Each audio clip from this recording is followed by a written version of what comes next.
আসসালামু আলাইকুম। আমি ইব্রাহিম তোমাদের মাঝে কিছু কথা নিয়ে চলে আসলাম।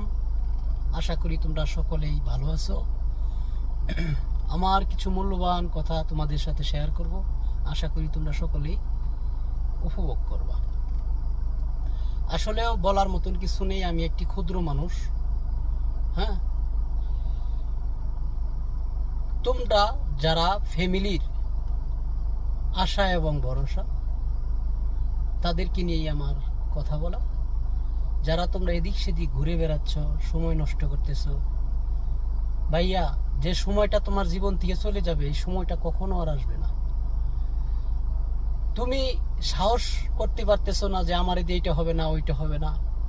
নো, তোমার দিয়েই কিছু হবে। তুমি সাহস করে যদি ঘুরে দাঁড়াও, ঘুরে দাঁড়াবে তোমার পরিবার। তুমি যদি সাহস করে ঘুরে দাঁড়াও, ঘুরে দাঁড়াবে তোমার ফ্যামিলি। তুমি যদি সাহস করে ঘুরে দাঁড়াও, ঘুরে দাঁড়াবে তোমার বাংলাদেশ। তুমি যদি সাহস করে ঘুরে দাঁড়াও, বদলে যাবে তোমার জীবন। সাহস এইরকমই একটা মূল্যবান সম্পদ। হাজারো কোটি টাকা, হাজারো সম্পদ, সবকিছুই রুখে দাঁড়াবে একমাত্র তোমার সাহসের কারণে।